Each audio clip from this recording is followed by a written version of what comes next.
Gotta give it 30 seconds because it cut it off last time.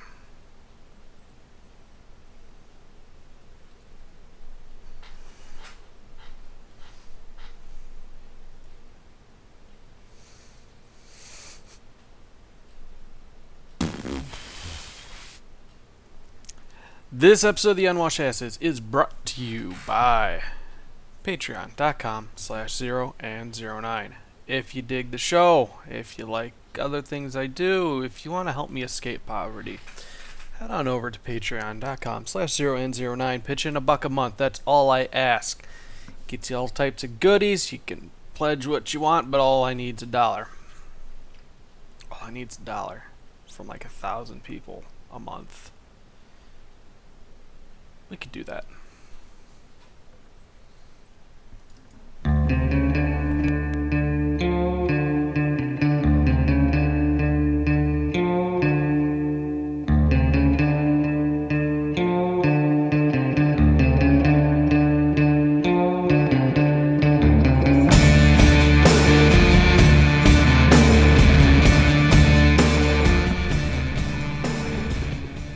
Yawn. So it's been a while. It's been a week, and if you're looking for the YouTube archive, apparently it's been even longer because I hadn't been paying attention. That didn't get uploaded properly. So my apologies. That was pretty bad of me. I should have paid attention to that and gotten it fixed. But that's what happened. Took a sabbatical. Took a week off for selfish reasons. It just Monday night wasn't feeling it, and then when it came time for the makeup day, it didn't happen. Did not happen. And then before I knew it, it was Saturday. I'm like, oh, I could still record something. Then it was Sunday. It's like, oh, I can't do anything because Game of Thrones is on. And then it's like, I'll just wait till Monday. So waited till Monday, and here we are back again. Yeah. So, oh boy. So autumn's in the air. Fall's coming.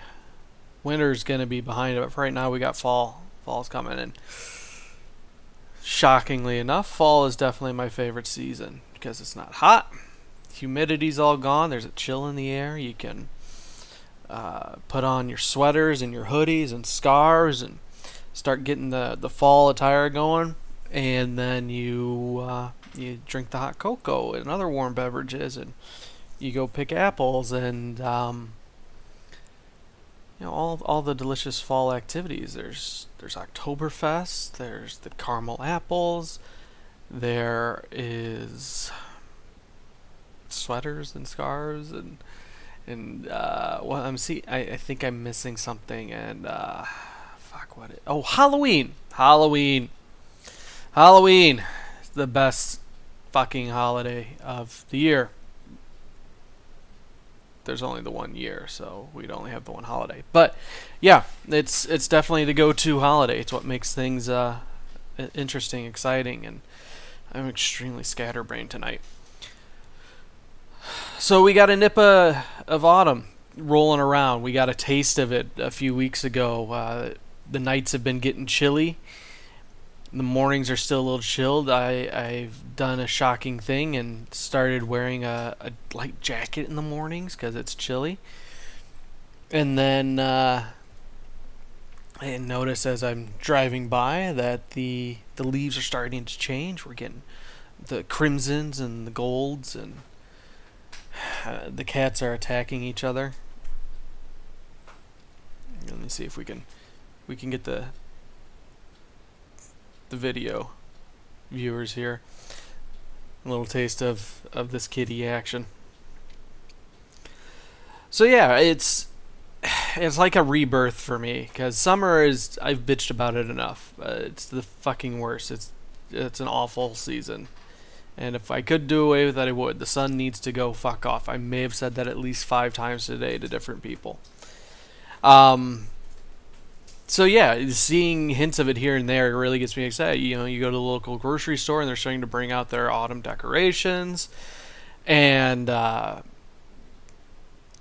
and the whole world is just kind of snapping back into place, and I found myself kind of getting in a, I don't want to call it the right frame of mind, but definitely a better state of mind, because again, summer I don't function all that well. It's a bullshit season. So with autumn, it feels kind of like I'm getting my wits about me again, and hopefully that means then that some more things can come together and we get stuff out on time. And kitties are just full on wrestling on the floor now. Sorry, they got the little pink button toes, and they're adorable and amazing, and I love them. I love them so much. Adjust the camera cushion, get it fixed. So yeah, I'm a basic bitch. I'm a basic bitch. I don't like the pumpkin spice, but I am definitely a huge fan of Starbucks' hot chocolate. I take pretty much any opportunity I get to spend $5 on a cup of hot chocolate. It's dumb, but it's what I do.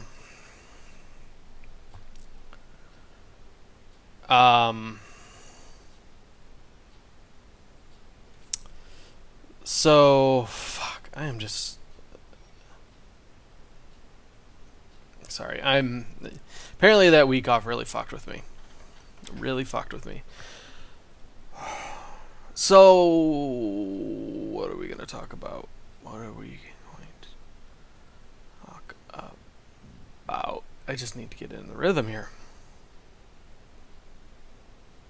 I have a list of notes. I have stuff staring me in the face to talk about. But the one thing I do really want to talk about, Game of Thrones. I'm going to save till the end of the show. That way it's easier to skip to. Yeah. Yep. So one thing I've noticed in working in different houses is that people tend to be the same. It's a unifying theory I have about folks in general, that we're all the same. Cosmically, we're gigantic pieces of shit that don't matter, but even more so if we're looking at like social strata, you can kind of get lumped into a group pretty easily. And because I'm in folks' houses, several different types of economic classes, all the way from the one bedroom apartments up to gigantic lake house mansions, I kind of see a little bit of everything. And what I first started to notice in working around the lakes areas is, these are all folks that come up from Chicago. They have lake homes around the area, and they come up on the weekends, and in the summer they stay here extensively. And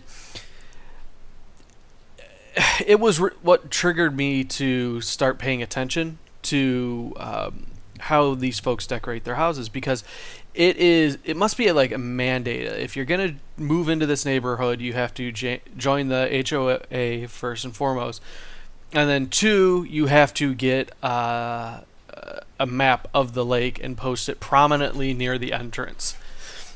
I don't think I've ever been in a single lake house that did not have a map of the lake on it. And I don't know if you sign the lease and it's like, oh, I'm gonna pay several $100,000, million or more for the house. Okay, here's the keys and here's the map of the lake.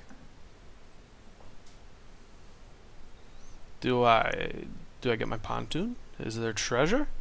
Do I follow the dotted line and the big X somewhere on here? Am I missing it?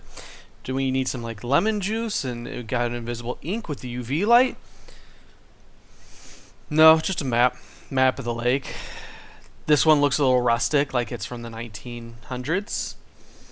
This one's a little more modern. Oh, this one's drawn out like they have little houses around it. Here's where you guys live. Like you have the "you are here" arrow pointing to your house and its proximity to the lake.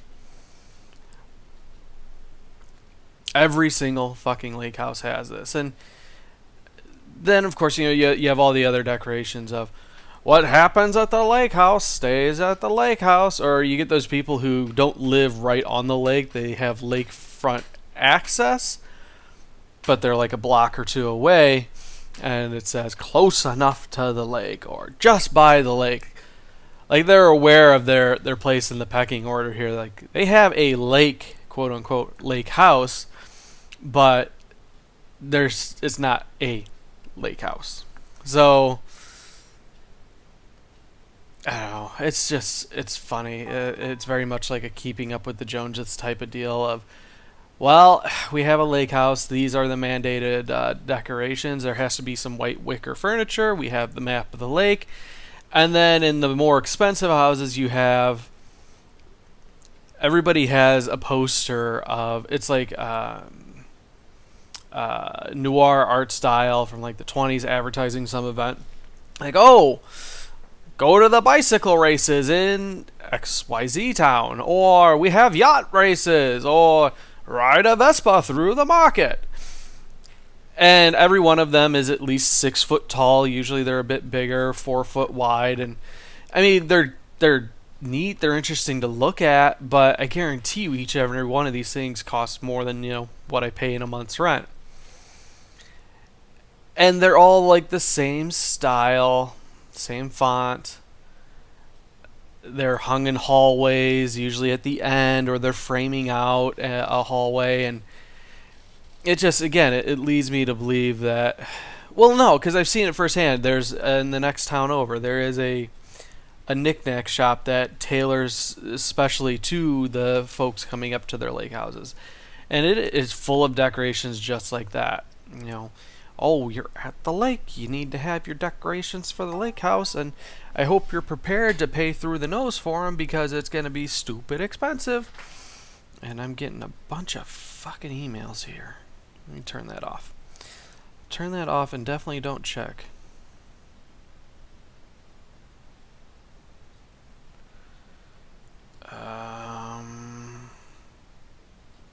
Sorry.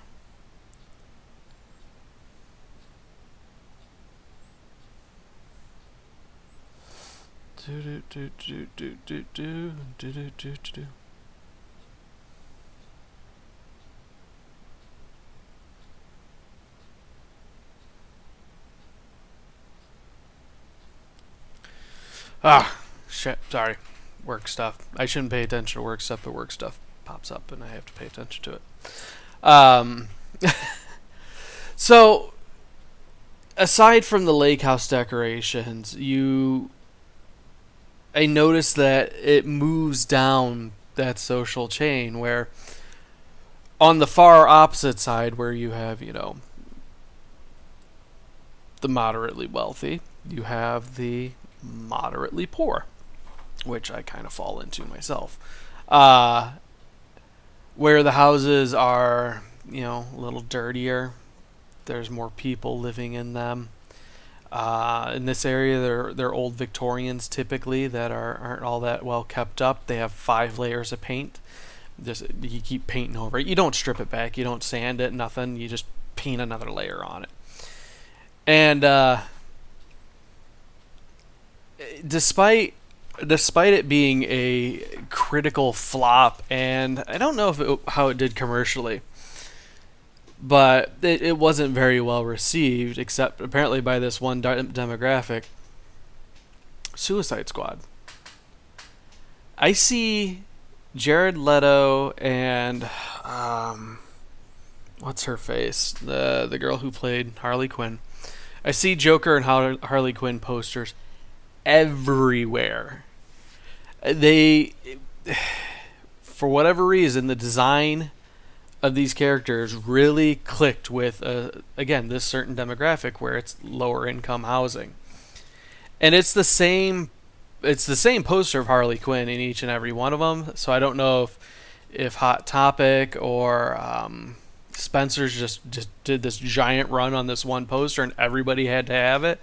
The Joker one's usually mixed up a little bit, but I shit you not, I have seen, because they usually don't get just the one. If they do get the one, it's always Harley Quinn. But they usually get both posters, a Joker and a Harley Quinn.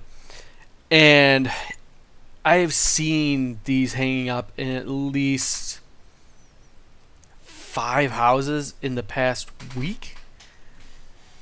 It's ridiculous. And I don't know, it's like, well, we'll give you keys, you're signing your renter's, lease, and we fumigate once a year. We'll come through, and if you have any problems, call the property manager. So here's your keys, and then here's your Suicide Squad poster.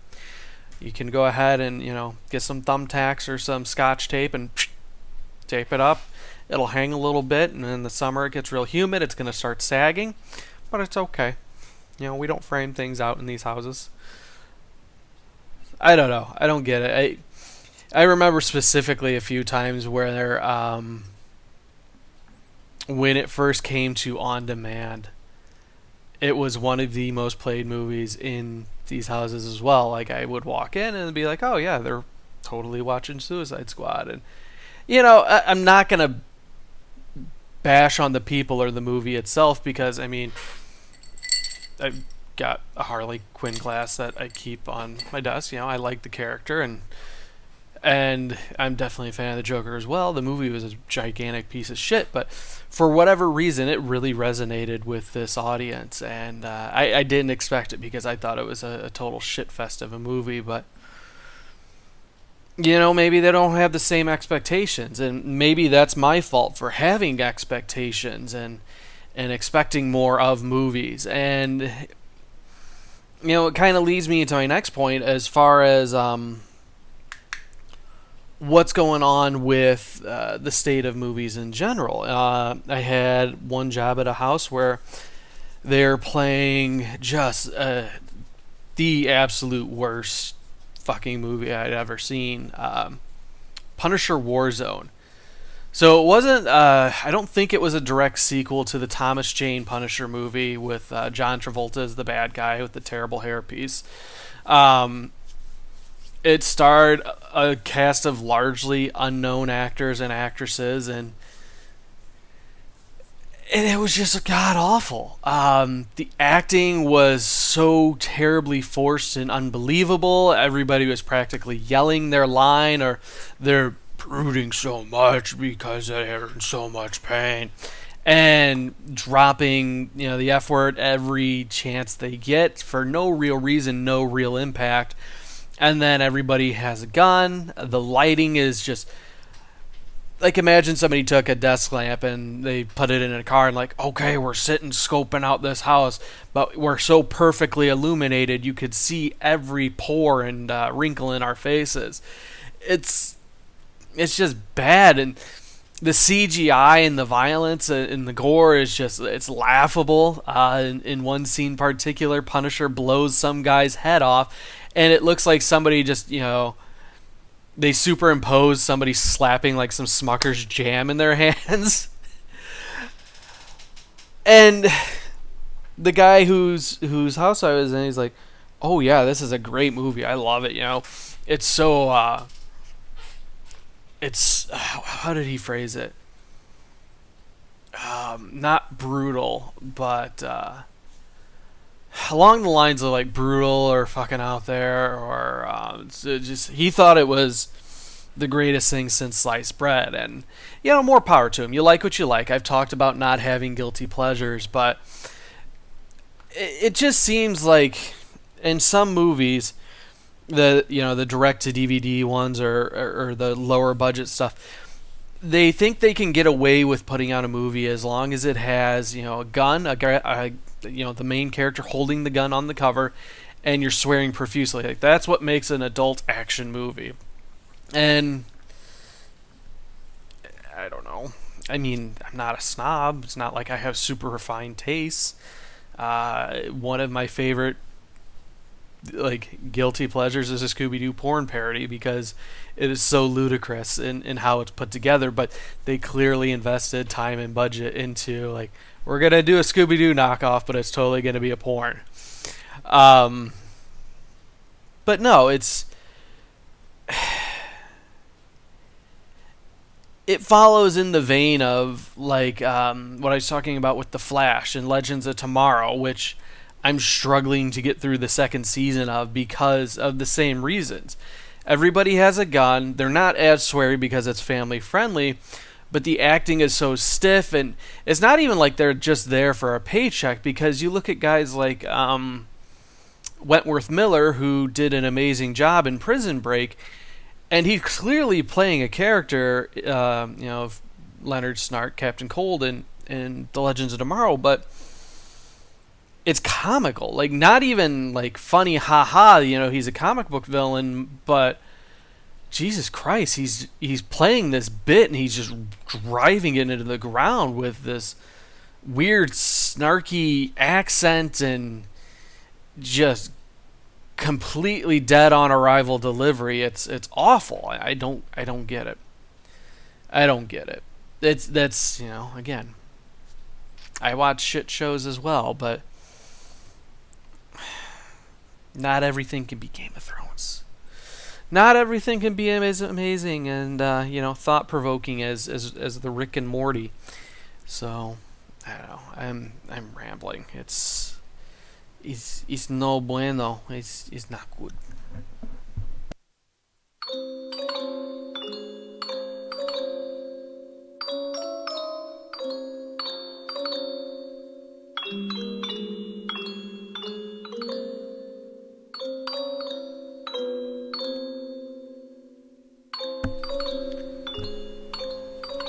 So the cats are going bananas. I can't control them.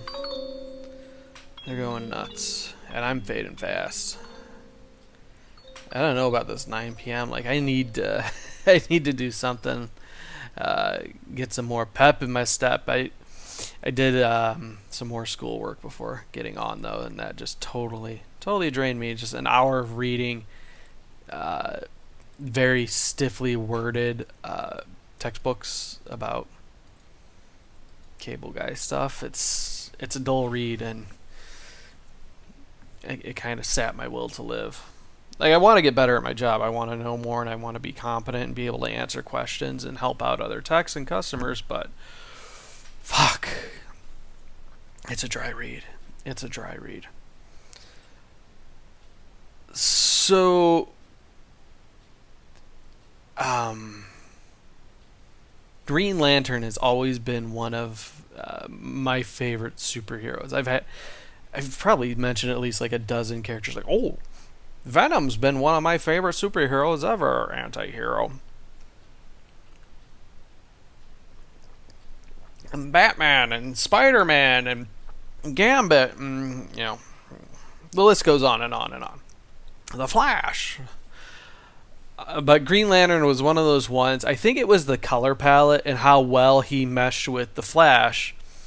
Because back in the late 80s, early 90s, you'd get a lot of the team-ups with Hal Jordan and Barry Allen, who then became Wally West in the Crisis on Infinite Earths or whatever. Was it? Or no, was it Flashpoint? I don't remember. Anywho, I was really into the speedsters, and Green Lantern would typically, pal around with the Flash and the speedsters, and it was one of those comic series that I didn't really read. I had a lot of contextual knowledge, like when Hal Jordan went insane because what city did he guard? It wasn't Star City, because Flash guarded Star City. Shit. It doesn't matter because it blew up. But yeah, essentially his city got destroyed, and he went insane and started taking out other Green Lanterns and collecting their rings, and became Parallax. Became all powerful and went to destroy Oa, where the Watchers live, the Guardians. Not the Guardians of the Galaxy. It's the guys with the little blue skin and the big heads and the receding hairlines, who then counsel over the Green Lanterns. So it was my dad who read a lot of Green Lantern, and of course he'd cross over into other comics. When Hal Jordan went out, we had then Kyle Rayner came in, and he was definitely, because I was at the right age for Kyle Rayner as a Green Lantern. He was young and cool, and came back to Earth, and he found his girlfriend stuffed into a fridge by one of his his first villains. He had, Guy Gardner. And that was the thing I liked about Green Lantern was just that you could have a ton of different characters essentially become a Green Lantern. And in fact, there was an anthology. I still have the comic. I got it when I was in like middle school, where a mental patient had been gifted a Green Lantern ring by one of the lanterns who crashed onto his planet, and this essentially insane person had the full power of a Green Lantern and was using it to fight off this invasion and protect other patients. And so it's easy to project yourself into that role of, oh, well, I could totally be a Green Lantern. And I was a creative kid, I like drawing and things like that. And that's essentially how the power rings function, is that it's pure will. Whatever you think of, if you build it, they will come, type of deal. And more often than not, despite like comic book artists drawing them, it'd always be stupid things like, I'm gonna put up a brick wall, or I'm gonna hit you with a big bat, or all the ladies falling, I need to get a big baseball glove to catch her with. And you see it in like even the Injustice game, where Green Lantern's victory screen is him shooting off a giant Green Lantern Gatling gun. Like, where is the true creativity here? And maybe it's because the characters themselves aren't meant to be super creative. Hal Jordan was a test pilot, a guy who was indoctrinated by the military. Maybe his imagination is just lacking, and he's pulling what he thinks of. He was created back in the 30s he first came around. So, simple origins, goes in the military. It's kind of what he knows. He's not going to think up of a death machine that can produce pure kryptonite to take out Kryptonians. And that's kind of where I want to go with the concept of a Green Lantern. If it is pure will, what is stopping them from creating other more complex things? Like, case in point, let's go back to the kryptonite machine. Now, he may not be able to make pure kryptonite just with the ring itself, but what's to stop him from creating a machine that, say, can pull in the atoms required to produce an actual piece of kryptonite? Like, does he have to know the workings of that device? Does he have to know exactly how it would work? Or could he just conjure it through will of, I need a machine that creates kryptonite, a synthetic kryptonite. I need this now. Would he not get that? I don't know. I would think it makes sense, because the ring is just based off the will. If he has the will to do it, why can't he do it? Because you have plenty of instances where he's summoning like a full-on, steam engine, or an airplane's a bad example because he's a pilot, or even the Gatling gun. I guarantee you he doesn't know all the inner workings of how that thing should operate. And in other instances, you have him making like a full-on Gundam with it. So if he can make a Gundam, why can't he make a Gundam that can shoot missiles and lasers and all this other stuff that explodes? What's to stop him from making, again, like a kryptonite device, a kryptonite machine? And taking it a step further, then, what about creating life? There's always the joke cartoon that Green Lantern's wife isn't in the mood, so he conjures up a green lady to get it on with him. And it was even in the comics itself where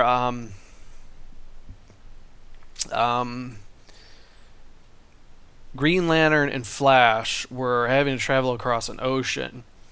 And Green Lantern conjured up a speedboat, and he's water skiing with bikini-clad ring projection women before Aquaman pops up and, just beats the shit out of both of them. But it's an established premise.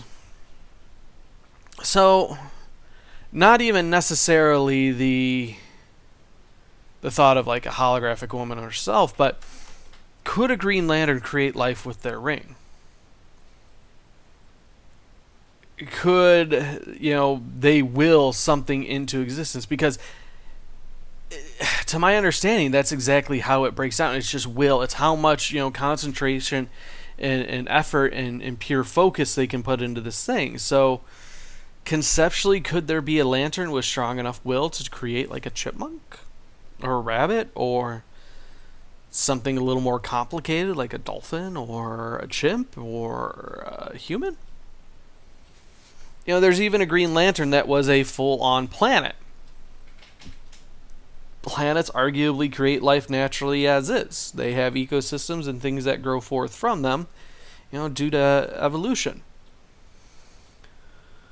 Why couldn't that then create synthetic or essentially Green Lantern life through the ring itself? And would that life then be constrained by the ring itself, which has to be recharged by a battery every so often? Like, would their power fade as the ring's power fades? Would they come back to life, essentially revitalize as the ring then gets charged up by the battery? I don't know. I mean, because I know there's other lanterns out there, like the different colors do different things. Like the red lantern is rage and hate. The white lantern is like the most powerful lantern. Like, fuck was it? The White Power Ranger. Let's see. Let's look it up here. Green Lantern.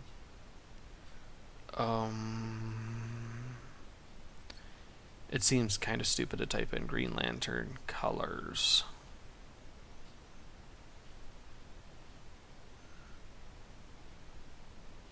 Color meanings?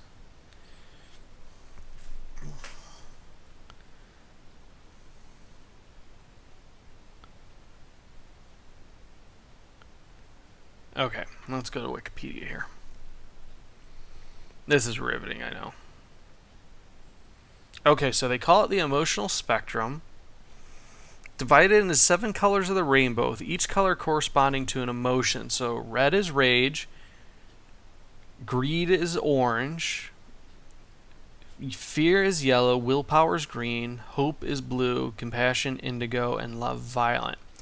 The absence of color, black, is death, and the combination of all colors is life, which is white. The 2 emotions at the end of the emotional spectrum, rage and love, which would be red and violet, have a stronger influence over their users, and willpower at the center can be used to overcome and control one's emotions. So the Black Lanterns are zombies, Red Lanterns are berserkers, former Thieves Guild makes up the Orange Lanterns, Sinestro is, the yellow guys, they're evil.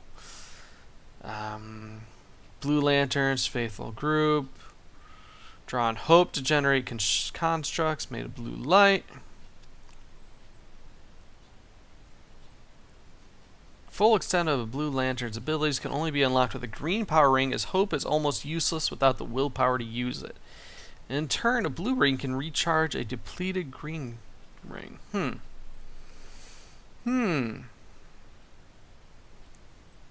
And then indigo draws on compassion.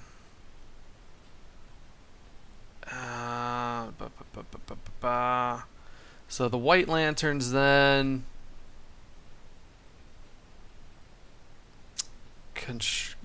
make constructs of pure white light, and the core members are nothing short of godlight, having reality-altering powers.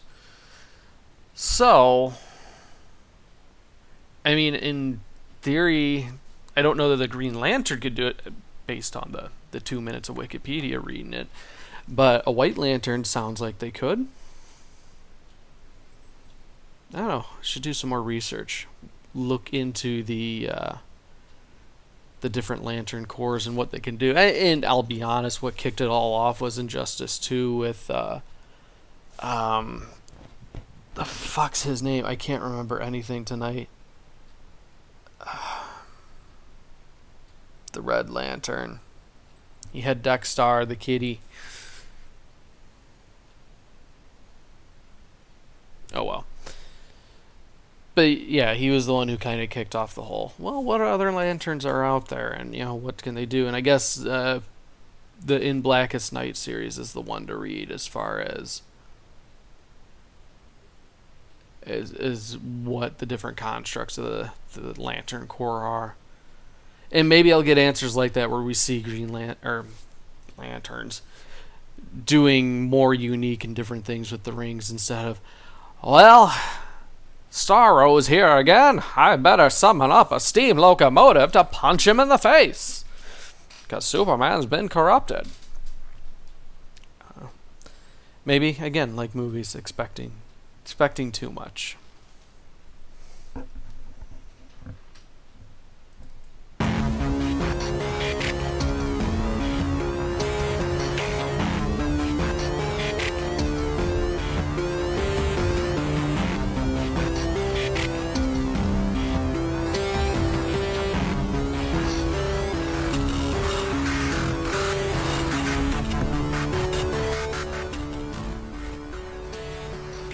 Hey, Big Hoss Tin.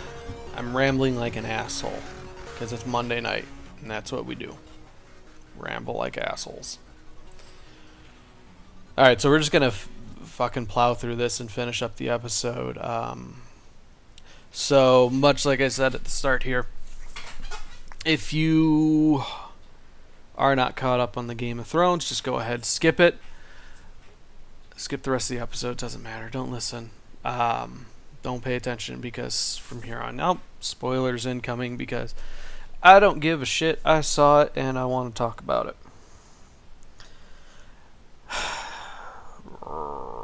Okay, so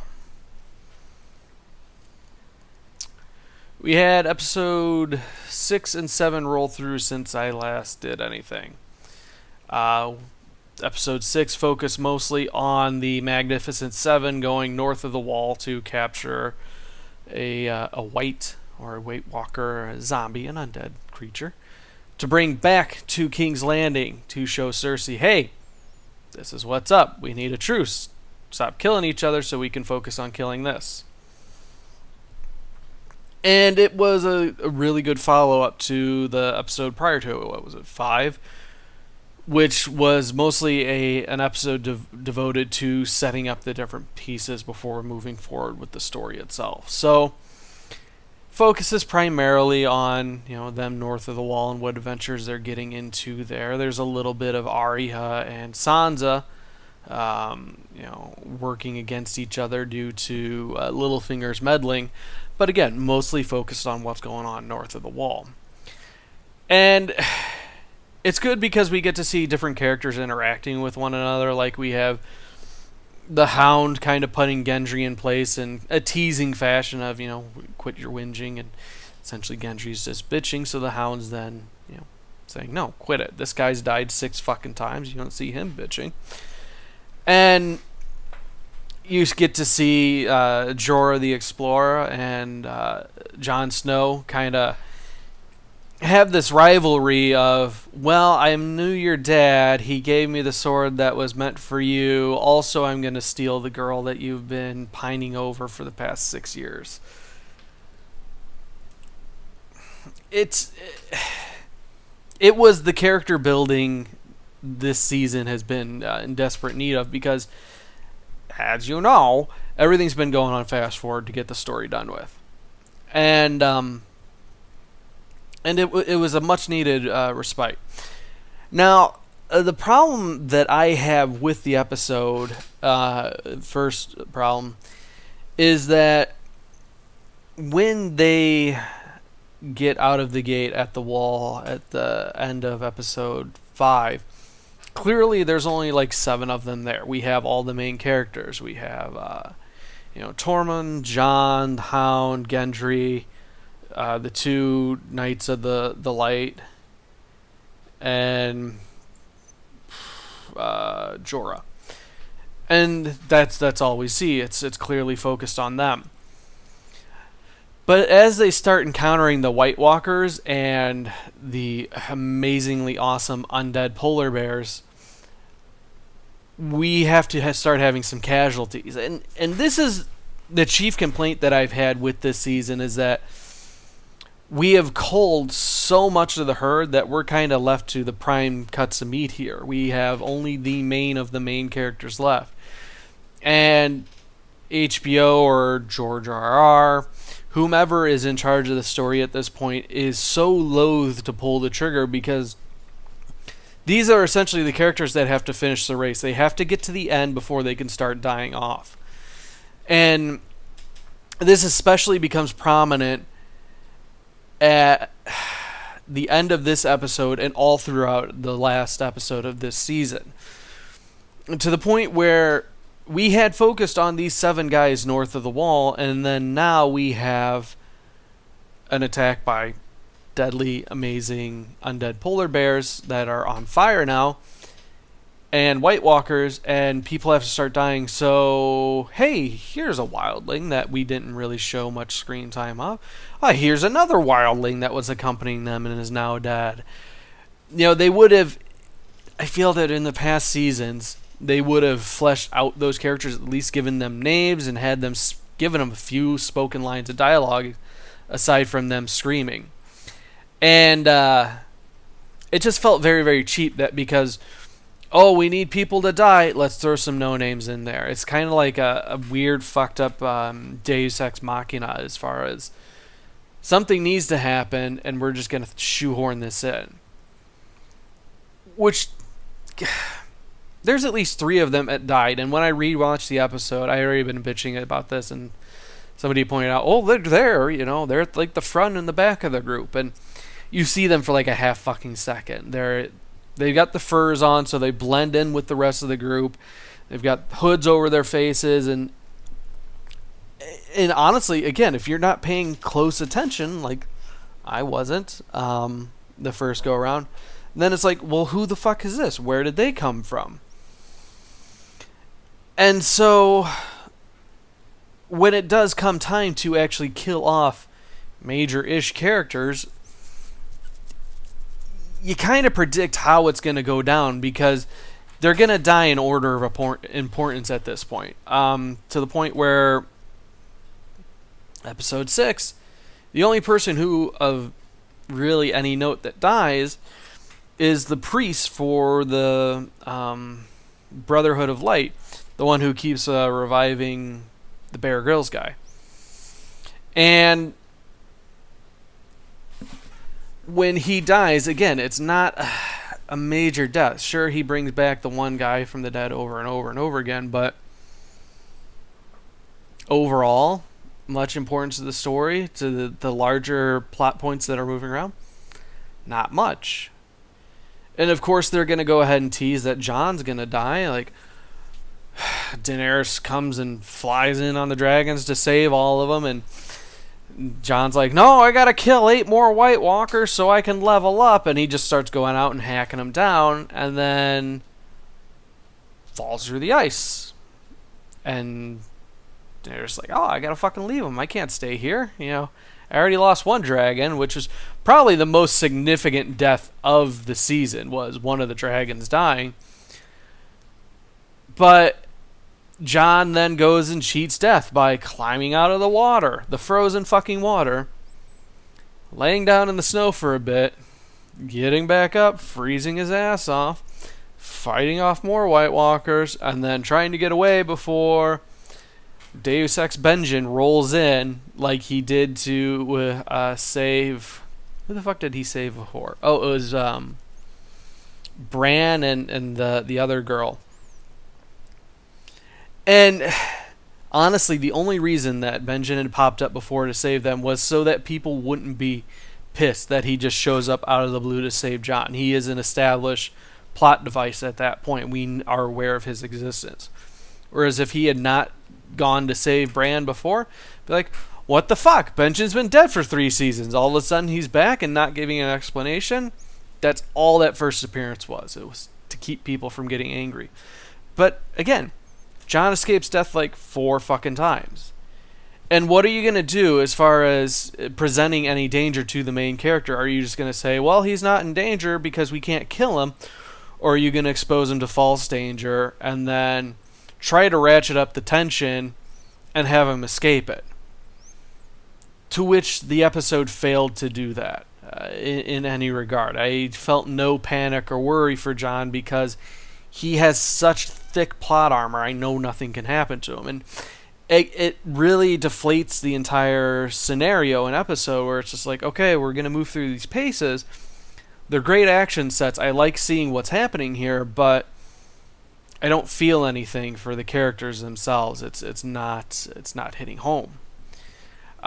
Even when you see like Daenerys' reaction at when Viserion gets spiked by the Night King, it's just kind of like somebody just pulled a splinter out, and that's kind of as much emotion as you're going to get out of her. And then we have the intense hand holding, and I don't know, it just, that episode fell kind of flat. You know, the best things we had was the Hound throwing snowballs at the undead and fucking himself up, and then the appearance of a Frost Dragon, which, if you played through fucking Wrath of the Lich King, you're just a couple achievement runs away from getting one yourself in ICC. So, I don't know. That's probably the biggest complaint I have, though, this season, is that everything's been kind of predictable. And it's because, I think it's largely because we don't have the time to draw out the story and layer in some more intricacies. It's kind of like, bam, bam, bam, we're hitting these bullet points, and they're coming at you to where now it becomes predictable. Or maybe it's because RR hasn't fully fleshed out the ideas himself, and HBO's like, hey, we've got a series we got to get wrapped up. What the fuck happens here? And he's just like, okay, well, here's the bullet points, kind of fill in the rest. So that leads us to episode 7, the season finale. And while it was good, I have somebody that can attest. I kind of called out the major plot points as the show was rolling on. Like, okay, scene's been set up. This, and this is gonna happen, to the point where fucking Euron, after the White Walkers unleashed, it's like, well, can they swim? No? Alright, fuck it, I'm out then. Shit you not. Said it, then it happened. And not that it's lazy writing, but the story has progressed to the point that there's not many twists or turns that can happen anymore without it happening. You know, we look at the Arya and Sansa storyline where fucking Littlefinger is trying to work the sisters against each other, much like he did with, the Stark girl's mom and aunt. And the way the dagger got passed around from Littlefinger to Bran to Arya to Sansa, it's easily symbolic that we know it was Littlefinger's dagger. It's the one that was supposed to assassinate Bran, and it's being symbolically passed around to who is going to end up killing Littlefinger. And the Stark girls aren't fools. Arya essentially out Littlefingered Littlefinger, but it wasn't done with any real satisfaction. We have one episode where it looks like he's leading her around by the nose and setting up clues, and Arya's gobbling them up like Velma, and then she goes over to Daphne and is like, hey Daphne, we got all this shit going on, we should probably kill each other, huh? Meanwhile, fucking Velma has already got this shit figured out 3 steps ahead, and they do the deal in the back, the behind the scenes that we aren't privy to, where, of course, they're on to Littlefinger, and then, big shocking moment. Hey, Littlefinger, tell us about all this shit you did and why we shouldn't kill you. And Littlefinger has to, act surprised, and if it hadn't been so plainly obvious, it might have been more rewarding. It might have been more engaging or thrilling. I don't know. I mean, Littlefinger's clearly been pulling a lot of strings and set up a lot of the events for the show to happen, but I didn't have as big a problem with him as everybody else did, apparently. And so when it came time for him to die, and the way it was handled, and the way it was, just fucking telegraphed as far as, ding ding delivery, this shit's going to happen in, 15 minutes. Much like Jon being in any sort of danger, it falls kind of flat. The only moments of real tension that we have is that is regarding Cersei herself and how she handles Tyrion and Jaime, where they have those private meetings one-on-one. Despite all my preconceived notions that, Tyrion and Jaime are going to make it to the end of the season, Jaime can't die because he's going to be, the Kingslayer once again, and Cersei's going to die by his hand, or in this case his wiener, because they're going to have a weird miscarriage of incest baby. And, the one where they've got the forearm growing out of the forehead, and it gets stuck sideways in there, and then miscarries, and Cersei dies because of it. So I thought for sure when Tyrion's like, oh, hey, I need to go talk to my sister about getting her on our side, and Cersei now goes nowhere without the mountain. Thought for sure, there was definitely hesitation that, shit, is Tyrion going to meet his end here? And the same thing when we have Jaime then catching on to the duplicitous nature of Cersei, which again, kind of fucking called it, that was the entire reason for her asking Jon to swear that he would stand by while they have their truce and not act until the White Walkers were dealt with, because clearly Cersei's gonna fucking backstab Daenerys the first chance she gets. As soon as the dragons and her armies face north, Cersei's gonna stab him in the back and wipe him out. And with Jon's word to not interfere, she knew she would have an unimpeded path to take out Daenerys. So it came as a little fucking surprise when Jaime's like, oh, hey, I'm planning this attack. And she's like, why are you planning an attack? We're not doing one. We're not holding to this truce. It's like, duh, it's kind of what she's done. She's betrayed literally every person she's come across. And that was probably the most tense moment, was when Jaime's like, what the fuck are you doing?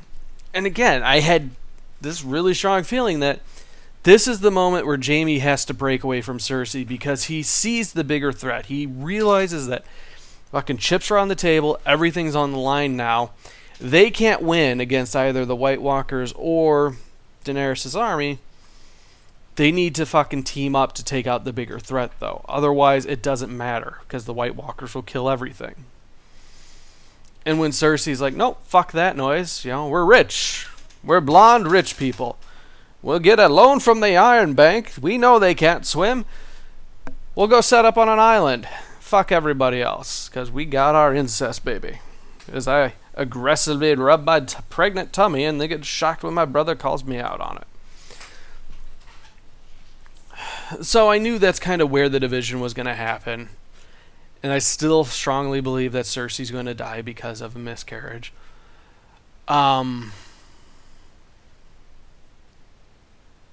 But when she kind of gave the half go ahead to the mountain to finish off Jaime before he could leave,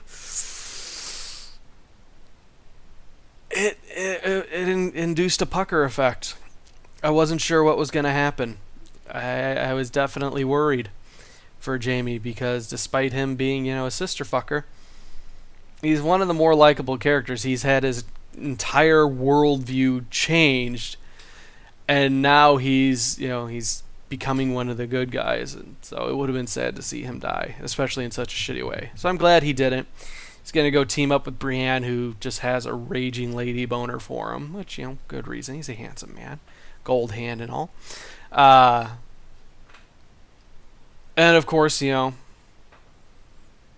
We have Jon and Daenerys finally hooking up, and we finally have Bran and Sam meet up, and they confirm that Sam is the first man in history to pay attention to his woman while she is rambling and annoying him.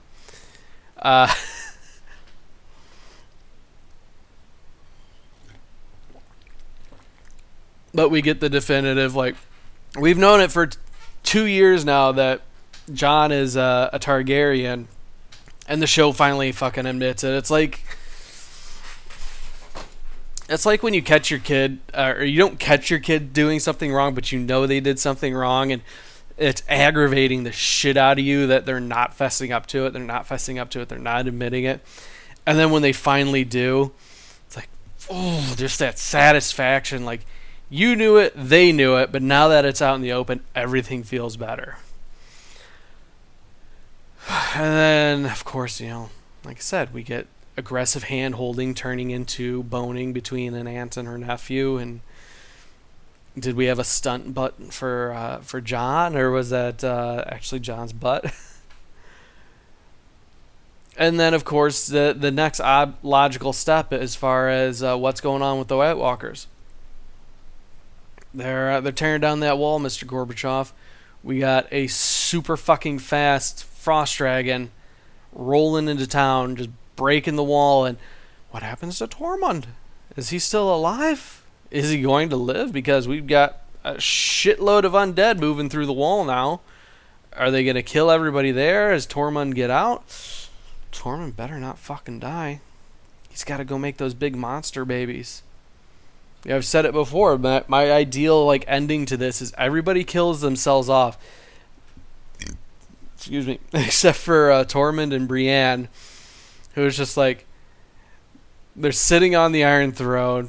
Their big monster babies are running around playing with each other, and they look to the camera and the record scratch happens, and I bet you're wondering how I got myself into this situation. That's the ideal ending. Everybody else can kind of go fuck off. But no, it was predictable. It was a good, fun ride. It's like a roller coaster you've been on half a dozen times before. You know where the twists and turns are coming, but it's still fun to go through them.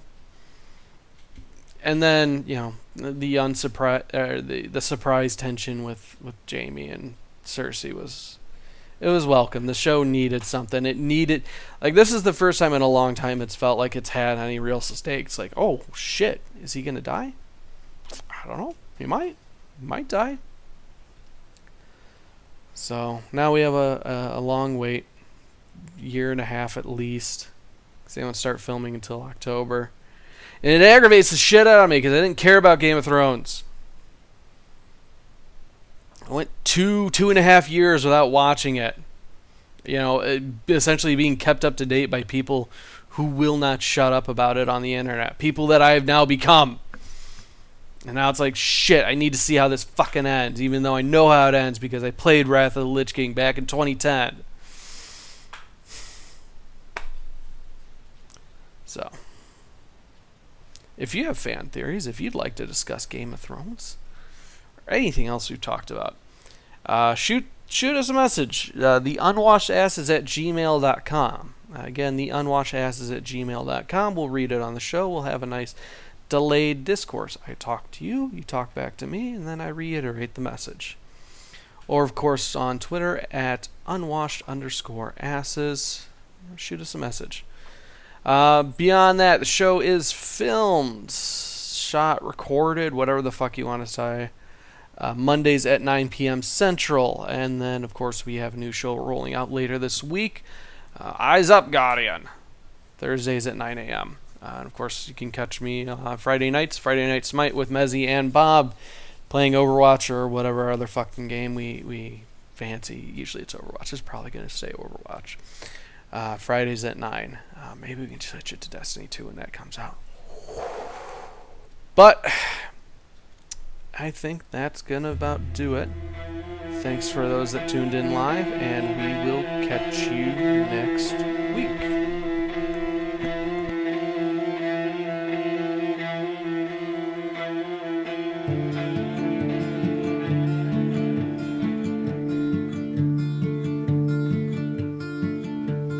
I can feel the end, it's drawing near. It will soon be here. Oh, that much is clear. So shut the doors and turn off the lights. Let us sleep tonight. Let us huddle in the dark. Oh, my lover, you are beautiful,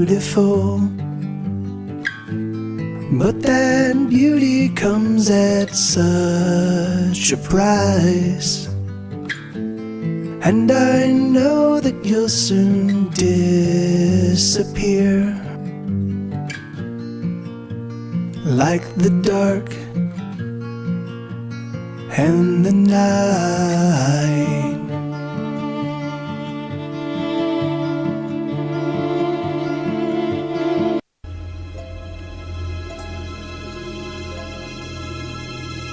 This show is part of the HFC Gaming Network. Get more at horrorofcasitis.com.